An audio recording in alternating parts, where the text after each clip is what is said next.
Assalamualaikum warahmatullahi wabarakatuh. Alhamdulillahi rabbil alamin.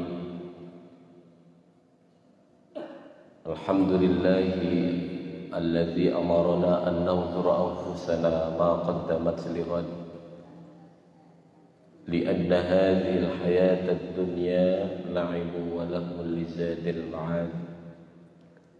Ashhadu an la ilaha illallah hada man sa'a ila dinillahi samad. Wa ashhadu anna Muhammadan abduhu wa rasuluhu khairu da'il li masalihil ibad.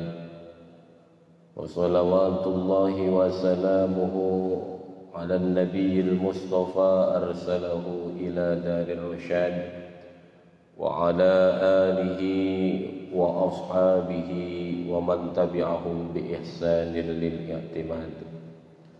Allahumma salli wa sallim wa barik ala sayyidina wa maulana Muhammad wa ala alihi wa sahbihi wa man tahaddamat nufusuhum bid-din salim linaili sa'adati wa ridahu ila bi'satil ajsad.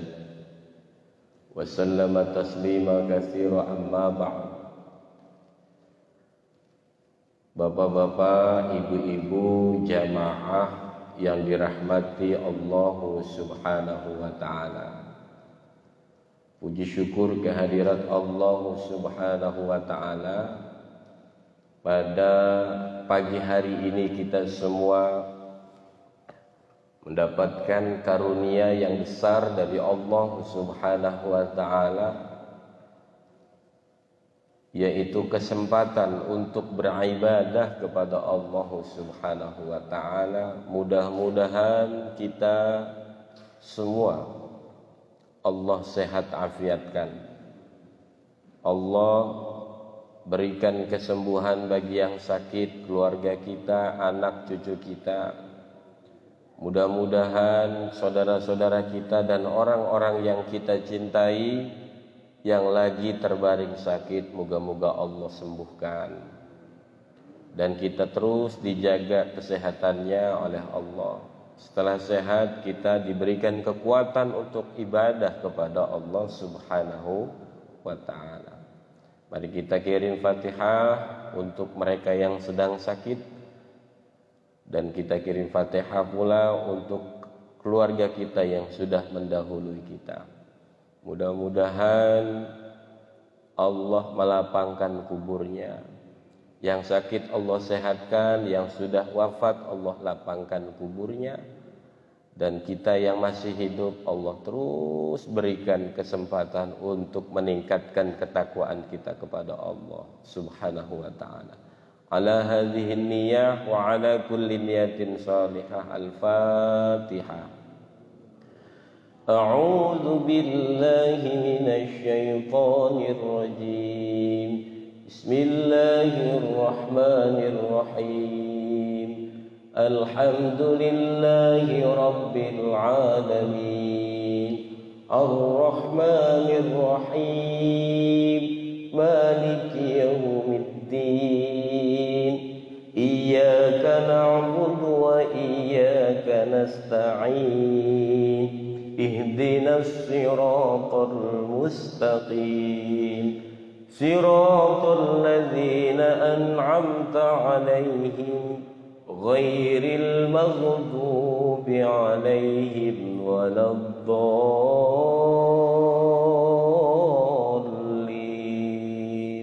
Amin ya rabbal alamin. Salawat beriring salam marilah kita curahkan kepada junjungan kita, kekasih kita, panutan kita, suri tauladan kita, Kanjeng Nabi Muhammad sallallahu alaihi wasallam. Moga-moga salawat serta salam kita kepada beliau menambahkan mahabbah kita, kecintaan kita kepada baginda Nabi sallallahu alaihi wasallam. Yang pada gilirannya kecintaan itu akan menghantarkan kepada kita untuk terus berupaya mengikuti jejak langkah beliau mengikuti apa yang diperintahkan oleh beliau dan meninggalkan apa yang dilarang oleh beliau. Amin ya rabbal alamin. Salatullah salamullah ala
Bapak-bapak jamaah, ibu-ibu yang dirahmati Allah Subhanahu wa taala. Allah memberikan kepada kita karunia yang sangat luar biasa, besar, banyak. Wa in ta'uddu ni'matallahi la tuhsuha. Kalau kita ngitung-ngitung nikmat Allah, gak bakalan bisa dengan alat secanggih apapun. Dan semua yang Allah ciptakan tidak ada yang sia-sia. Rabbana ma khalaqta hadza batila subhanaka fakina azabannar. Rabbana ma khalaqta hadza batila. Ya Allah, ya Tuhan kami, tidaklah Engkau menciptakan semua ini sia-sia. Jadi yang Allah ciptakan semuanya enggak ada yang sia-sia. Subhanaka fakina azabannar. Maha suci Engkau ya Allah, lindungilah kami dari azab neraka. Oleh karena Allah menciptakan semuanya, tidak ada yang sia-sia, termasuk yang ada dalam diri kita. Mata, tangan, hidung, kaki, telinga, bahkan ada yang luar biasa besar. Bisa besar manfaatnya, bisa juga besar maborotnya, yakni lidah kita. Lisan kita Allah ciptakan. Allah menciptakan lisan di dalam mulut kita, kemudian dipagari dengan gigi kita. Ini ada makna yang sangat luar biasa. Oleh karenanya kita sebagai umat Islam, umat Nabi Muhammad sallallahu alaihi wasallam yang dikatakan adalah umat yang terbaik, khairu ummah. Bahkan kita pengen dijadikan oleh Allah menjadi hamba yang bersyukur. Kita harus syukuri ini yang namanya lisan. Bagaimana mensyukuri semua nikmat Allah? Gunakan apa yang Allah ciptakan untuk kita dalam rangka beribadah kepada Allah Subhanahu wa ta'ala. Jangan membuat apa yang Allah ciptakan itu untuk sesuatu yang justru meninggalkan larangan Allah, melanggar perintah Allah, durhaka kepada Allah. Ini kemudian kenapa subhanaka fakina azabannar, maha suci engkau ya Allah dan lindungi kami dari api neraka. Karena semua yang Allah berikan kepada kita itu berpotensi bagi kita untuk masuk ke dalam surga, dan pun semua bisa memiliki potensi masuk ke dalam neraka. Na'udzubillah. Kira-kira kita kepengen selamat gak nih hidup ini? Pengen. Selamat dunia, selamat di barzakh, selamat di akhirat. Pengen semua kita, nggak ada yang nggak kepengen. Ada pepatah Arab mengatakan salamatul insan fi hifdzil lisan. Selamatnya manusia, keselamatan seseorang itu tergantung daripada dia menjaga lisannya. Ini kita harus perhatikan. Kebetulan tema pada pagi hari ini saya diminta untuk menyampaikan bagaimana keutamaan menjaga lisan. Keutamaan menjaga lisan. Karena ketika kita bisa menjaga lisan kita, insya Allah kita menjadi orang-orang yang selamat. Amin ya rabbal alamin. Baik. Tadi kembali ke ayat tadi, ma khalaqta hadza batila. Enggak ada sesuatu yang Allah ciptakan itu sia-sia. Ini termasuk langit, pokoknya galaksi, matahari, bulan, pohon, tanah, air, diri kita, baik luarnya ataupun dalamnya, gak ada yang sia-sia. Dan itu adalah merupakan kenikmatan kita kepada Allah yang Allah berikan. Kita mensyukuri kenikmatan itu untuk apa? Beribadah kepada Allah Subhanahu wa ta'ala. Soal lisan ini Pak, apalagi zaman sekarang, ini soal masalah lisan adalah masalah yang krusial. Kenapa krusial? Saking krusialnya, coba kita lihat di dalam agama kita ada hadis yang berbunyi, wa man kana yu'minu billahi wal yaumil akhir falyakul khairan aw liyasmut. Siapa orangnya yang beriman kepada Allah, siapa orangnya yang beriman kepada hari akhir, falyakul khairan, ngomong yang baik, aw liyasmut. Kalau kita tidak bisa bicara dengan baik, maka masih mending diam. Ini kata Nabi. Falyakul khairan, ngomong yang baik. Nggak bisa ngomong baik, ngomongnya diempet. Yasmut, diam. Itu lebih baik.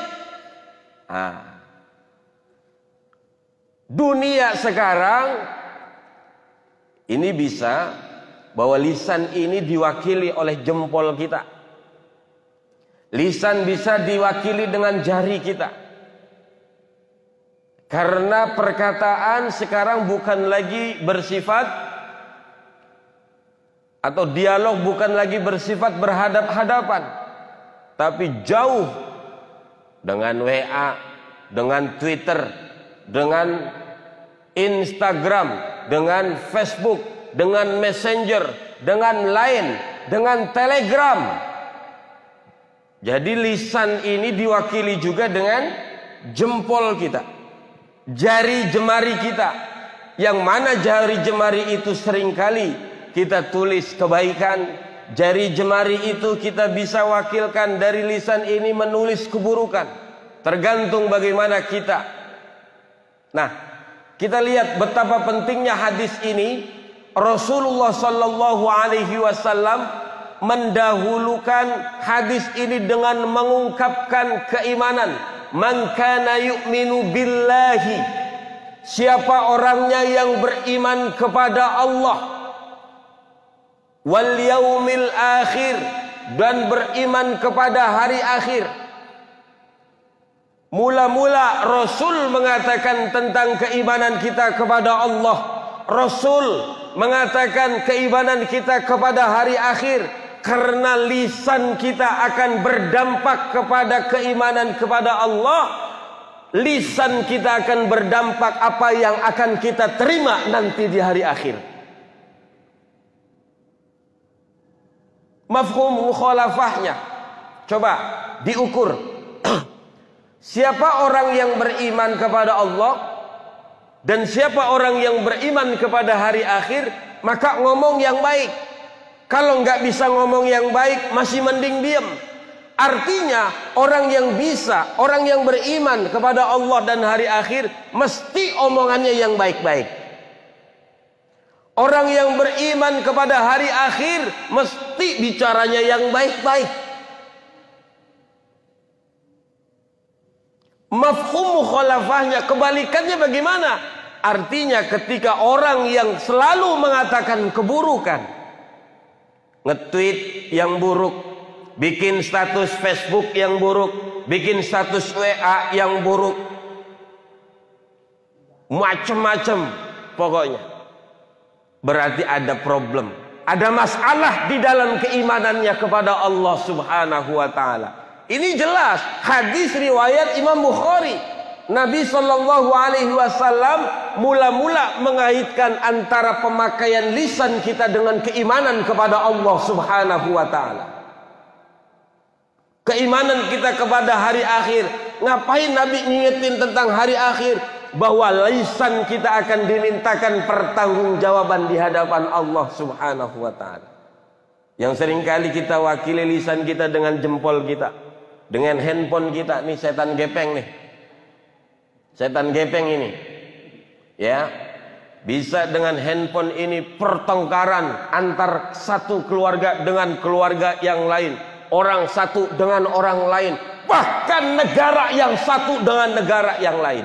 Bisa terjadi lantaran gara-gara salah nulis, gara-gara tidak berpikir sebelum dia menulis. Makanya ini berat banget Pak sebenarnya. Jaga yang namanya lisan ini berat. Makanya pagernya itu luar biasa. Jangan asal melet, jangan asal keluar lisan. Ya sekarang mah penyakitnya bukan sama ibu-ibu aja. Kan sering kita mengkambing hitamkan kaum perempuan. Ibu-ibu sering ghibah, katanya begitu. Ibu-ibu sering ngomongin orang, katanya begitu. Ibu-ibu sering ngerumpi, katanya begitu. Semua sekarang penyakitnya. Ibu-ibu boleh jadi ngerumpi di tukang sayur, bapak-bapak ngerumpi di grup. Betul? Betul. Bisa jadi menjelek-jelekan juga orang di grup. Hati-hati. Benar-benar kita harus benar-benar milih. Bahkan pernah saya katakan di majelis ini, di masjid ini, bahwa salah satu ciri orang yang disebut dengan personal excellence, orang yang disebut dengan memiliki kepribadian yang unggul, yang mencontoh Kanjeng Nabi Muhammad sallallahu alaihi wasallam, adalah tawaran Islam tentang bagaimana kemudian kita punya lisan yang baik. Bagaimana lisan yang baik? Di dalam surat As-Saffat Allah berfirman, "Wa man ahsanu qaulan mimman da'a ilallah." Siapa orangnya yang lebih baik ketimbang mereka orang yang menyeru ke jalan Allah? Kita semua bisa. Kita semua berpotensi untuk menyeru ke jalan Allah. Bukan sekedar kiai, bukan sekedar ustaz, bukan sekedar habib, bukan sekedar ulama, tapi kita semua punya kewajiban untuk da'i ilallah, mengajak ke jalan Allah. Minimal bapak ngajakin istrinya, ibu-ibu ngajakin anak-anaknya, kakak ngajakin adiknya, dan seterusnya. Dengan apa? Dialog yang baik, dengan lisan yang baik, dengan perkataan yang baik. Penting ini. Sekarang kadang-kadang orang latah bikin status, bikin status. Statusnya yang bisa menyinggung orang lain. Bahkan kadang-kadang jelas ditujukan alamatnya ke siapa. Bukan itu yang diajarkan oleh agama. Kita lihat, hadirin jamaah yang dirahmati oleh Allah Subhanahu wa ta'ala. Kenapa tadi dihubungkan dengan akhirat? Tadi dihubungkan dengan keimanan kepada Allah. Man kana yu'minu billahi wal yaumil akhir falyakul khairan aw liyasmut. Siapa orang yang beriman kepada Allah dan beriman kepada hari akhir, itu harus ngomongnya yang baik. Kalau nggak bisa ngomong baik, masih mending diam. Hal ini tentang bagaimana segala ucapan yang dikeluarkan oleh manusia, dikeluarkan oleh kita, sejatinya selalu dalam pengawasan Allah Subhanahu wa ta'ala. Gak ada kalimat satu kata pun yang lepas dari catatan Allah. Ini kan soal keimanan, berarti ihsan. Apa kata Al-Quran? Di dalam surat Qaf ayat 18, Allah berfirman, "Ma yalfidhu min qaulin illa ladaihi raqibun atid."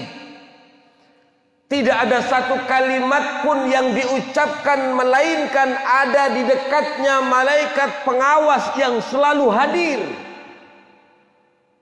Ini kan soal keimanan berarti. Setiap kata kita dicatat oleh raqibun atid, malaikat yang sangat dekat mencatat semua kata-kata kita. Kalau kita beriman kepada Allah dan kita beriman Allah mengutus malaikat raqib atid yang mencatatnya, maka pasti keimanan itu akan berpengaruh terhadap lisannya, di dalam penggunaannya, di dalam pembicaraannya, di dalam dialognya, di dalam statusnya, di dalam tweetnya. Itu semua dia akan hati-hati karena merasa selalu diawasi oleh Allah Subhanahu wa ta'ala. Gini apa boten? Iya bangga ini Pak? Diawasi semua oleh Allah.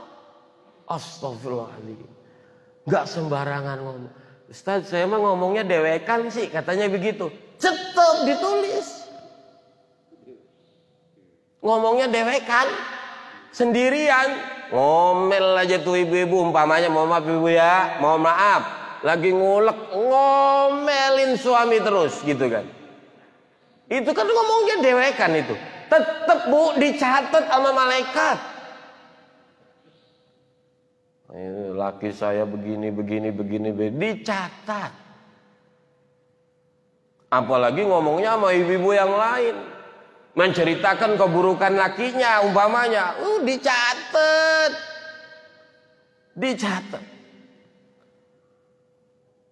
Hadirin rahmati Allah, kembali ke salamatul insan fi hifdzil lisan. Selamatnya manusia, ya, pepatah ini mengatakan bagaimana kemudian dia bisa menjaga lisannya.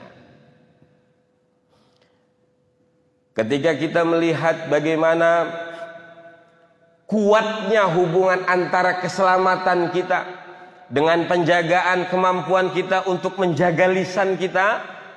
Dalam satu kitab Risalatul Muawanah wal Mudaharah wal Muwazarah, ini Al-Allamah Sayyid Abdul bin Alwi Al-Haddad, beliau menasihati kita, yaitu pertama tentang al-khawdu fi ma la ya'nika wa iyyaka. Apa kata beliau? Hendaklah kamu tidak melibatkan diri dalam hal perkataan yang tidak ada gunanya bagi kamu. Jangan terlalu dalam melibatkan diri dari hal-hal yang tidak ada gunanya. Ya, kadang-kadang kan kita semua ya asal ngobrol, baik itu langsung ataupun grup di WA umpamanya. Wis kadang-kadang ngaco kan? Kadang-kadang. Hati-hati. Kalau nggak ada gunanya hindari. Ya. Ustaz, bergaul itu kan baik, betul. Bergaul itu kan dianjurkan, betul.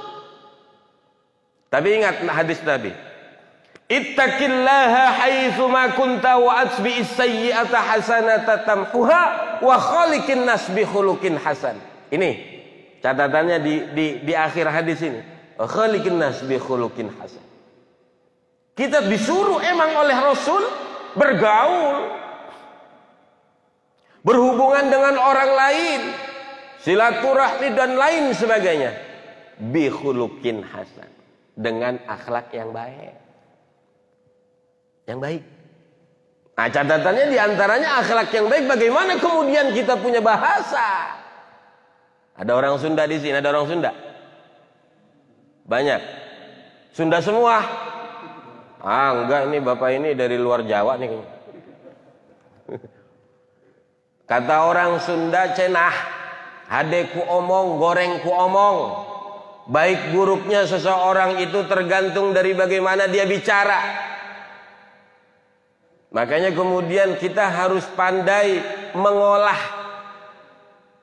kata bukan untuk menipu orang, mengolah kata bukan untuk membodohi orang, tapi mengolah kata untuk memperbaiki akhlak kita. Bagaimana kemudian ucapan kita tidak menyakitkan hati orang, bagaimana ucapan kita tidak menyinggung hati orang. Ini diantaranya Nabi SAW wanti-wanti sama kita untuk benar-benar jaga ini lisan. Kita lihat di dalam kehidupan media sosial ada yang disebut dengan bullying. Membuli itu bukan sifatnya yang kelas atas ke kelas bawah di sekolahan saja. Kadang-kadang kita enak aja bully orang. Netizen tuh, halo netizen, hati-hati. Live ya, hati-hati. Bullying ini dosa. A'udzu billahi minasy syaithanir rajim.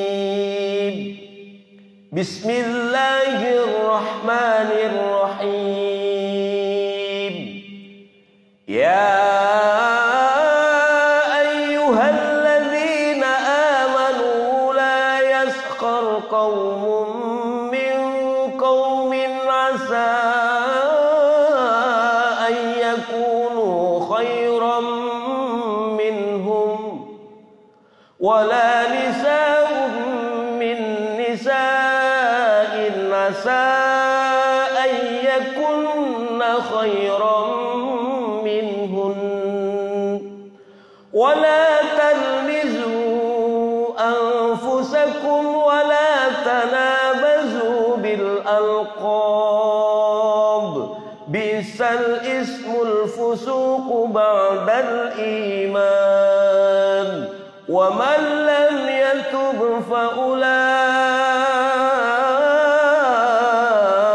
هم الظالمون. Allah gitu Pak.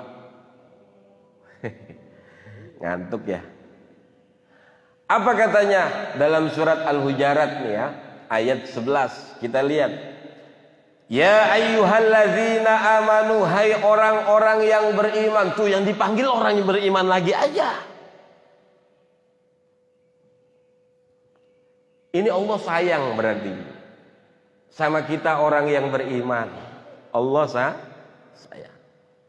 Biar kita dijaga keimanan kita. Apa kata Allah di sini? Ya ayyuhalladzina amanu, hai orang-orang yang beriman. La yaskhar qaumun min qaumin asa ayyakunu khairum minhum.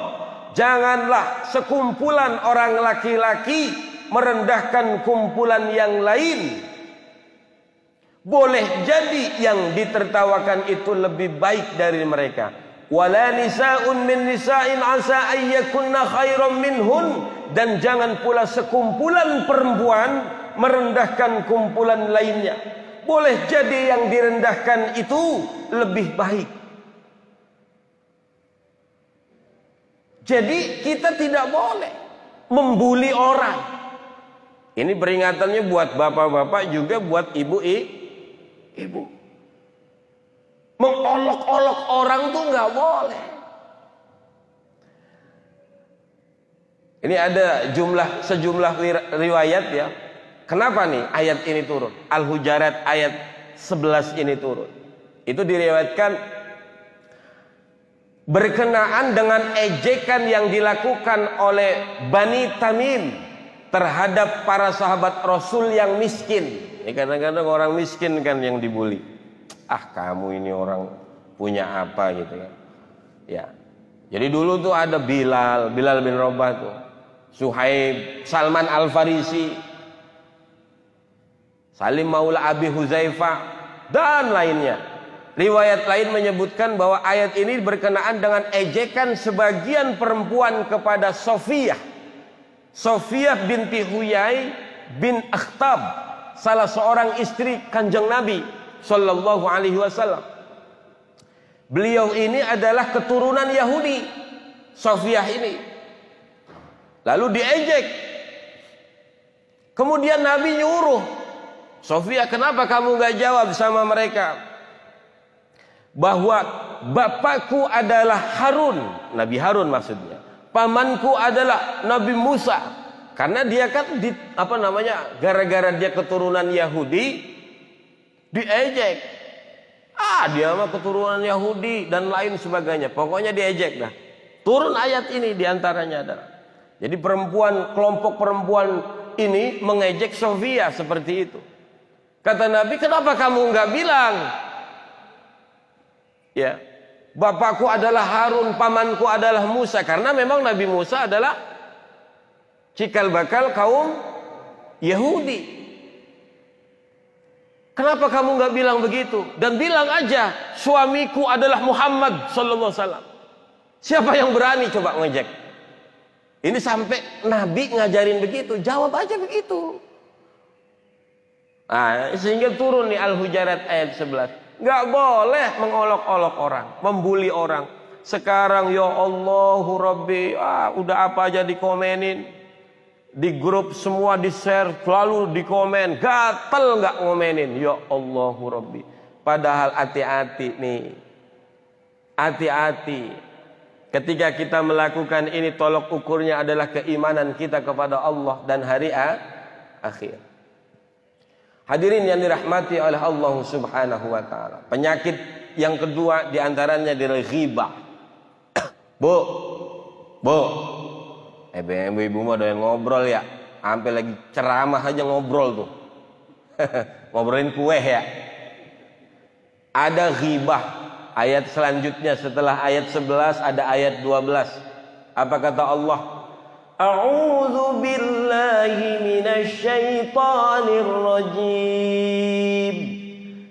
Ya ayyuhalladzina amanu ijtanibu katsiran minadh-dhanni inna ba'dhan-dhanni itsm wa la tajassasu wa la yaghtab ba'dukum بعضا ayuhibbu ahadukum an yakula lahma akhi maitan fakarihtumuh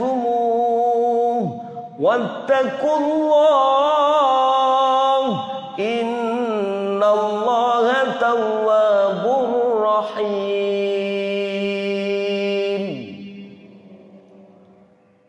Ya ayyuhalladzina amanu ijtanibu katsiran minadh-dhanni inna ba'dadh-dhanni itsmun.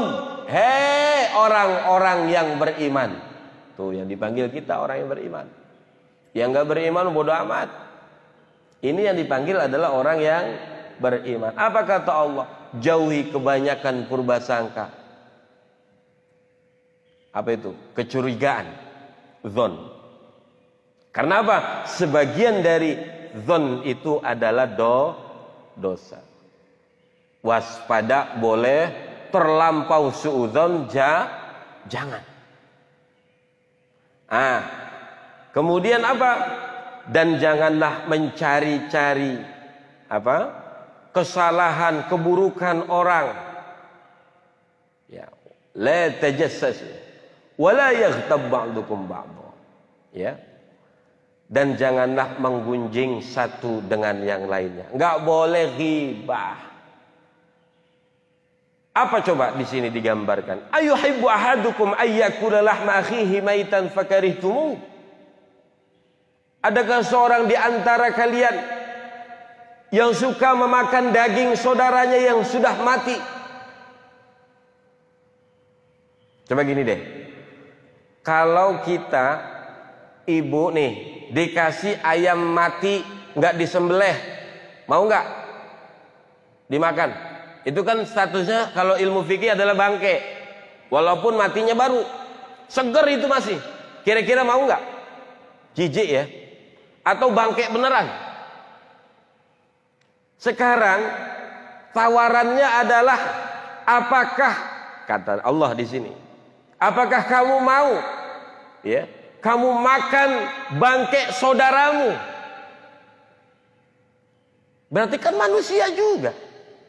Kira-kira makan bangke kambing, makan bangke ayam aja kita jijik, gimana bangke manusia? Siapa yang suka makan bangke manusia dulu? Hah? Sumanto. Sekarang udah tobat ya. Mana? Idih, bangke gimana sih bangke? Ya bau, ya penyakitan. Bangkainya bangkai manusia. Itu orang gibah tuh kayak gitu. Ya. Tentu kamu jijik. Jadi luar biasa betapa kita tergantung bagaimana keselamatan kita ini. Ya, tentu saja kalau kita ngomong banyak, pilih bahasa yang baik. Kira-kira bapak-bapak sama ibu-ibu di rumah nih, di rumah, banyakan bapak apa banyakan ibu ngomongnya?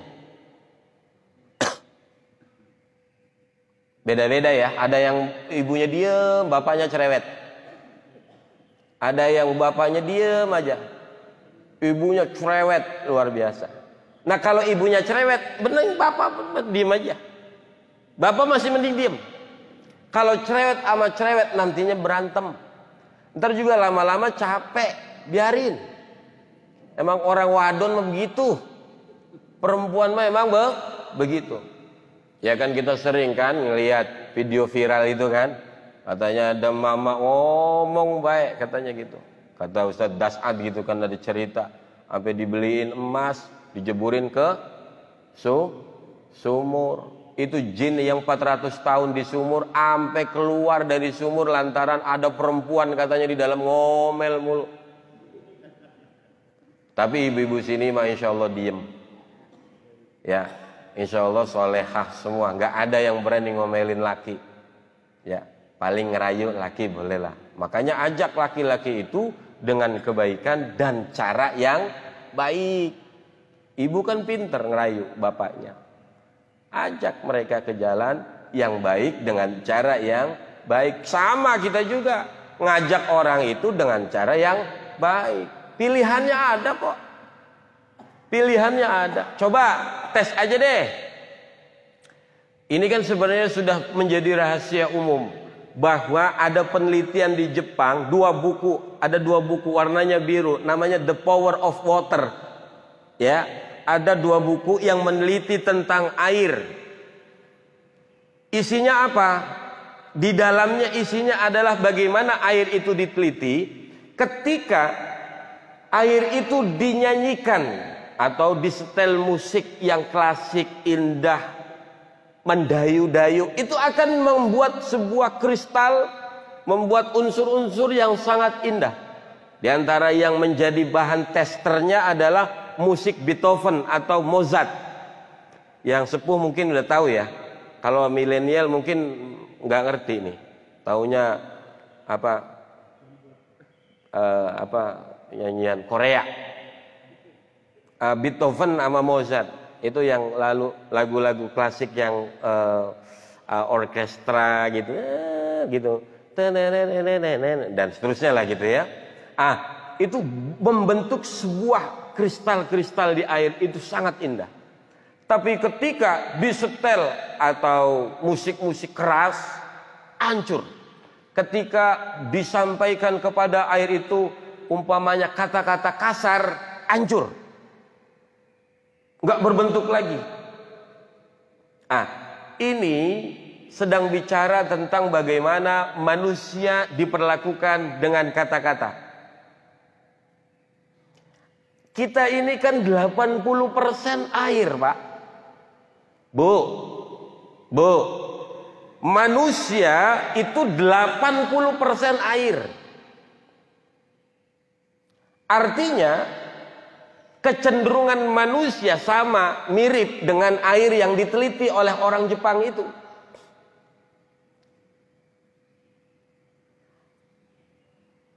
Jubilatil qulub, kecenderungan hati manusia itu mirip dengan itu.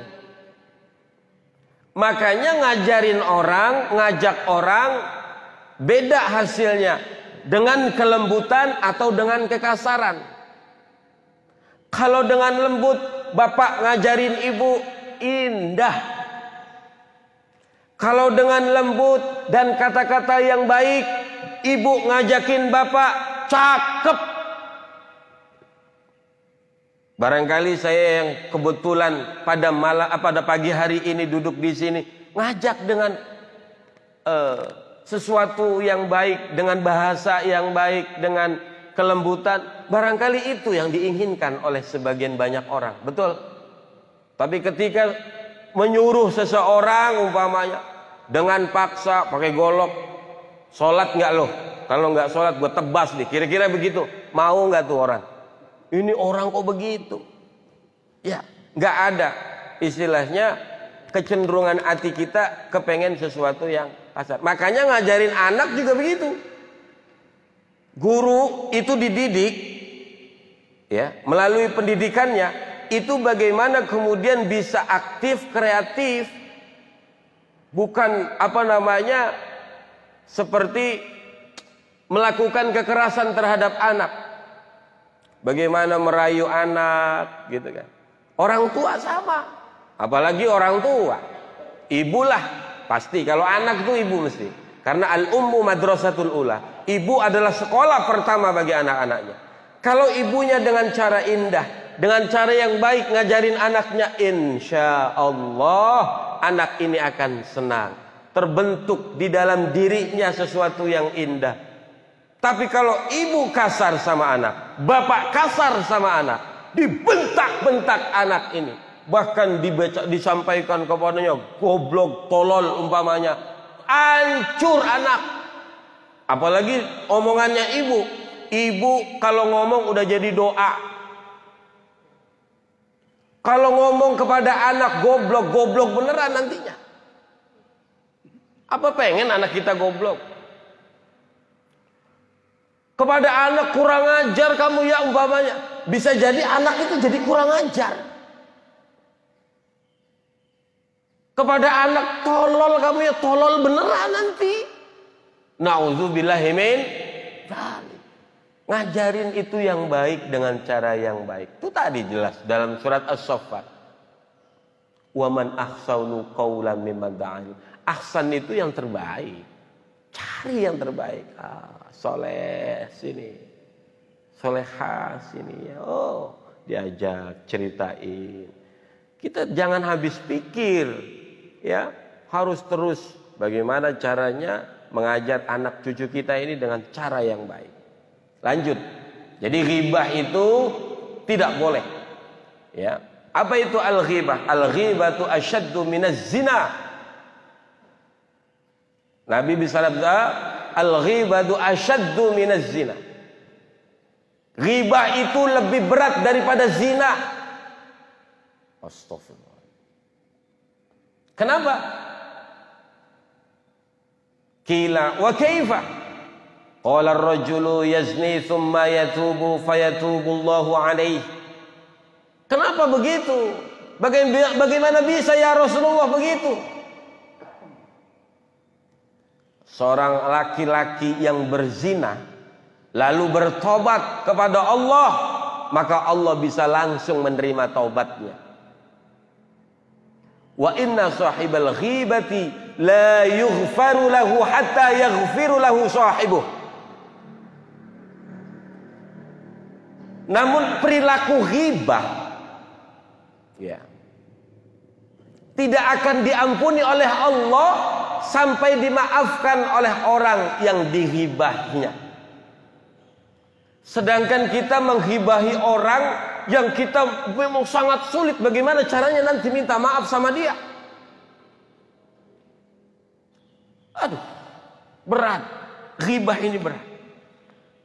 Bahkan ada satu riwayat mengatakan kalau kita ghibah 40 hari 40 malam, ibadah sunnah kita tidak diterima oleh Allah Subhanahu wa taala. Na'udzubillahi min dzalik. Hati-hati. Ya Allah. Makanya kita kudu jaga dah. Wa fardul lisani sidqu fir ridha wal ghadabi wa kaffil adza fis sirri wal alaniyah wa tarkut tazayyudi bil khairi wasyarri. Apa kewajiban lisan itu? Jujur dalam segala keadaan. Baik lagi senang, jujur. Lagi marah, ya jujur. Menahan dari menyakiti dalam keadaan sendirian ataupun dalam keadaan ramai. Tahan ini lisan, jangan sampai lisan ini menyakiti. Tahan tweet, tahan status, jangan sampai tweet kita, status kita menyakiti orang lain. Komentar kita di grup bisa menyakiti orang lain. Tahan. Itu kewajiban lisan. Di dalam Al-Haris Al-Muhasibi Risalah Al-Mustarsyidin dijelaskan seperti itu. Dan meninggalkan perkataan-perkataan yang berlebihan, baik perkataan yang baik ataupun yang buruk. Flat aja, standar aja, omongan itu jangan terlalu berlebihan. Walaupun kebaikan, memuji orang, jangan berlebihan. Apalagi yang buruk, jangan terlalu berlebihan. Bercanda juga jangan berlebihan. Hati-hati. Allah Karim. Kenapa kita, ya Allah, Nabi memang pernah bercanda, tapi kan apa yang dikatakan oleh Nabi itu benar. Contoh, Nabi mengatakan tidak ada nenek-nenek di surga. Bercanda tapi tidak berlebihan, emang benar adanya. Nanti di surga nggak ada nenek-nenek. Nenek-nenek semua jadi muda. Nah, itu salah satu bercanda Nabi, tapi nggak berlebihan sampai di situ. Dijelasin aja. Gitu. Kita nggak boleh berlebihan. Terakhir, barangkali yang harus kita, selain ikhtiarin kita di dalam menjaga lisan kita agar kita tidak sia-sia ibadah kita, dan kita termasuk dicatat oleh Allah hamba yang bersyukur terhadap lisan kita. Selain kita banyak berzikir kepada Allah Subhanahu wa ta'ala, sering nyebut asma Allah, sering bersolawat kepada Nabi Sallallahu Alaihi Wasallam, dan hindari perkataan-perkataan yang buruk yang bisa menyakiti orang lain, yang bisa memberikan sebuah keributan. Karena Imam Ghazali pernah berkata, muni'al lisan minal kalami li'annahu sababur rida. Jaga lisanmu, karena kau nggak bisa jaga, bisa menyebabkan kehancuran. Kita harus berdoa. Di antaranya adalah kita harus berdoa. Apa katanya doanya? Allahumma ja'al samti fikran wa nutqi zikran. Wahai Allah, jadikan diamku adalah berfikir dan jadikan bicaraku adalah berzikir. Minta tuh sama Allah. Karena memang kita untuk menjaga lisan gak sanggup. Karena kita ini bukan apa-apa dan kita bukan siapa-siapa. Kita gak bakalan sanggup menahan lisan kita kalau bukan pertolongan Allah subhanahu wa ta'ala. Maka kita tetap harus mohon sama Allah. Apa katanya? Allahumma ja'al samti fikra wa nutqi zikra. Ya Allah, jadikan diamku adalah berfikir. Menang ya menang, tapi mikir. Diam tapi jangan pelanga-pelongo aja. Minta sama Allah agar diam kita berfikir, merenungi tentang kejadian-kejadian, berfikir, merenungi ayat-ayat Allah, berfikir, melihat kebesaran-kebesaran Allah. Lalu kemudian bicara kita adalah zikir, zikir kita mengingat Allah subhanahu wa ta'ala. Apa aja yang dibaca? Istighfar, la ilaha illallah, subhanallah, dan seterusnya dan seterusnya. Kenapa? Karena ini yang bikin selamat kita. Insya Allah mudah-mudahan kita bisa melakukan atas pertolongan Allah subhanahu wa ta'ala. Amin ya rabbal alamin. Apa yang saya sampaikan yang benar datangnya dari Allah, yang salah dari saya. Kurang lebihnya mohon maaf kalau ada salah-salah. Amin ya rabbal alamin. Yuk kita mohon sama Allah agar Allah memberikan kekuatan kepada kita untuk mampu menjaga lisan kita, agar kedamaian terjadi dalam kehidupan rumah tangga kita, kedamaian terjadi dalam kehidupan berbangsa dan bernegara di negara kita yang kita cintai. Amin ya rabbal alamin. Al-Fatihah. A'udzubillahi minasyaitonir rajim. Bismillahirrahmanirrahim. Alhamdulillahirabbil alamin. Arrahmanirrahim. Maliki yaumiddin. Iyyaka na'budu wa iyyaka nasta'in. Ihdinas siratal mustaqim, siratal ladzina an'amta 'alaihim ghairil maghdubi 'alaihim waladdallin. Rabbi firli wa liwalidayya. Amin. Allahumma shalli ala sayyidina Muhammad wa ala ali sayyidina Muhammad. Salatan tunjina biha min jami'il ahwali wal afat wa taqbilana min jami'il hajat. A'udzu billahi minasyaitonir rajim. Bismillahirrahmanirrahim. Allahumma sallimna salim ahlina salim dzurriyyatina salimna wal muslimin. Ya muhaimin ya salam salimna min afatid dunya wa fitnatiha. Allahumma nawwir qulubana bi nuri hidayatik. Allahumma nawwir qulubana bi nuril Qur'an. Allahumma nawwir qulubana bi nuri habibikal Mustafa sayyidina Muhammadin sallallahu alaihi wasallam. Rabbana atina fid dunya hasanah wa fil akhirati hasanah wa qina adzabannar wa adkhilnal jannata ma'al abrar ya aziz ya ghafar ya rabbal alamin. Wa sallallahu ala sayyidina Muhammadin wa ala alihi washabbihi ajma'in. Subhana rabbika rabbil izzati amma yasifun wa salamun alal mursalin walhamdulillahi rabbil alamin. Assalamualaikum warahmatullahi